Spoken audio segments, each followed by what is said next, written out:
மூன்றாம் பிறை. இந்த நேம் எப்படி வந்துச்சு அப்படின்னா, அந்த நிலவ பேஸ் பண்ணி தான் அவங்க வச்சிருக்காங்க. எப்படின்னா, அந்த நிலவு வந்து தேஞ்சுட்டே வந்து ஒரு நாள் காணாம போயிரும்ல. ஸோ, அத வந்து இந்த கமல் லவ் கூட பேஸ் பண்ணி வச்சிருக்காங்க. அ அது வந்து தேஞ்சு தேஞ்சு ஒரு நாள் அந்த லவ் காணாம போயிரும் அப்படின்ற மாரி. ஸோ, இந்த படத்துக்காக ஒரு 3 நேஷனல் அவார்ட்ஸ் வந்து வாங்கியிருக்காங்க. கமல் வந்து பெஸ்ட் ஆக்டர், அப்புறம் வந்து யேசுதாஸ் வந்து பெஸ்ட் சிங்கர், அப்புறம் சினிமோட்டோகிராஃபிக்காக பாலு மகேந்திரான்னு சொல்லிட்டு 3 பேரும் நேஷனல் அவார்ட்ஸ் வாங்கியிருக்காங்க. இந்த படத்துல கண்ணே கலைமானி சாங் வரும்ல, அந்த சாங்க மொத்தமாவே ஒரு 10 நிமிஷத்துல கண்ணதாசன் எழுதி முடிச்சிருக்காரு. இந்த சாங் தான் இவருக்கு கடைசி சாங்குமே கூட.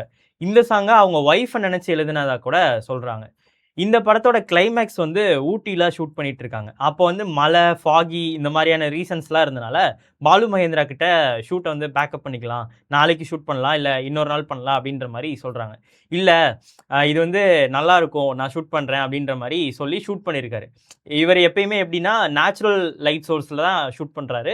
ஸோ இது வந்து நேச்சுரலா இருக்கட்டும்னு சொல்லிட்டு, அந்த மலையில வந்து ஷூட் பண்ணி எடுத்து சென்னையில வந்து போட்டு பார்க்குறாங்க. அப்போ வந்து நெறைய பேர் வந்து பார்த்துட்டு நல்லா இருக்கு, சூப்பரா இருக்கு. நீங்க பண்ணது கரெக்ட்டு அப்டின்ற மாரி அப்பதான் ஒத்துக்குறாங்க.